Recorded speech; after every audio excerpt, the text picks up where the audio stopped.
महाराष्ट्रात पुन्हा एकदा आरक्षणाचा वाद पेटण्याची चिन्ह दिसत आहे। लातूर जिल्ह्यात बंजारा समाजाने एसटी आरक्षणाच्या मागणीसाठी जोरदार आंदोलनाचा इशारा दिला आहे।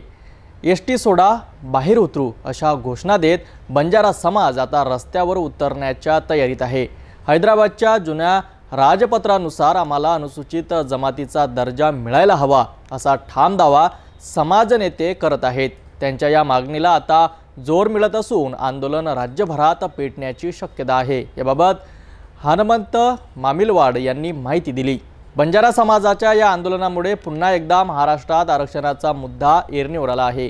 सरकारने तातडीने सकारात्मक निर्णय घेतला नाही तर त्याचे वेळेत नियंत्रण न झाल्यास मोठा संघर्ष उभा राहू शकतो। नमस्कार। जय आदिवासी, जय भीम, जय भारत, जय संविधान। आज जे आदिवासी लोकांसाठी खरोखर स्वतंत्र होण्याच्या आधीपासून जे आदिवासी बांधव राहतात त्याच्यावर अन्याय जे करण्याचं काम जे चालू आहे, या सरकारचं षडयंत्र आदिवासी लोकांचं नाही तर सगळ्यात महाराष्ट्रात एससी, एसटी, ओबीसी आता सुरुवात झाली ओबीसी पासून।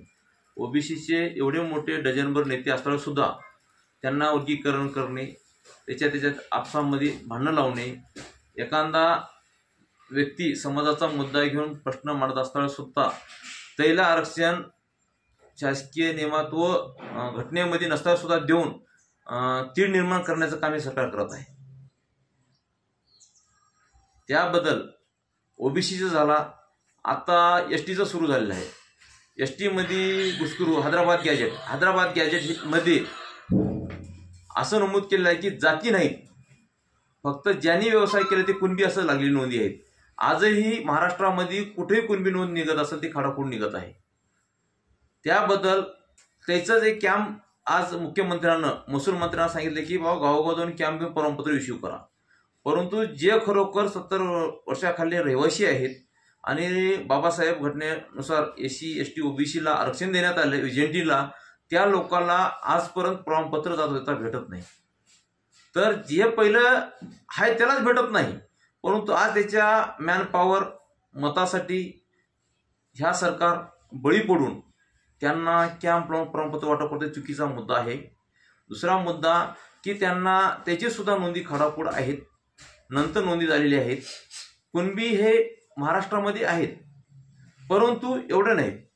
जसं मराठा समाजाला कुणबी नोंदीवर, एका नोंदीवर पूर्ण गावातले प्रमाणपत्र इश्यू करले आहेत, तसं एससी, एसटी, ओबीसी ह्याही बांधवांना प्रमाणपत्र इश्यू झाले पाहिजे। आणि जे सवलती दिल्या एससी, एसटी, ओबीसी त्या आजपर्यंत बांधवापर्यंत शेवटपर्यंत पोहोचलेले नाहीत।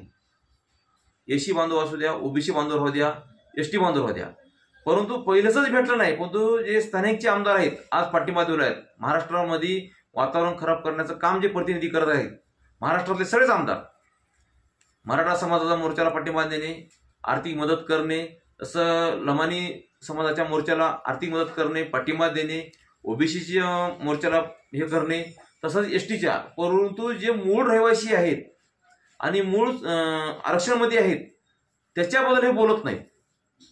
हे बोललं पाहिजे, त्या प्रतिनिधीवर सुद्धा कारवाई झाली पाहिजे। प्रतिनिधी चुकीचं काम करायल्यामुळे हे वातावरण बिघडलेलं आहे।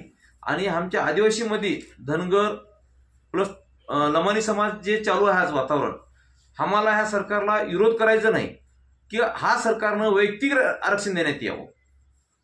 जे मूळ आदिवासी आहेत त्यांना त्याच्या सवलतीपासून वंचित ठेवण्याचं काम केलेलं आहे ह्या सरकारनं।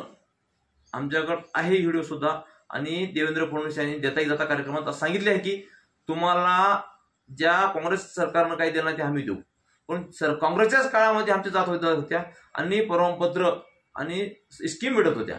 जसं भाजप सरकार आलं तसं तेव्हापासून आदिवासीच्या स्कीमी कुठल्याच नाही, जात प्रमाणपत्र नाही, वैधता प्रमाणपत्र तर चेक बंद आहे।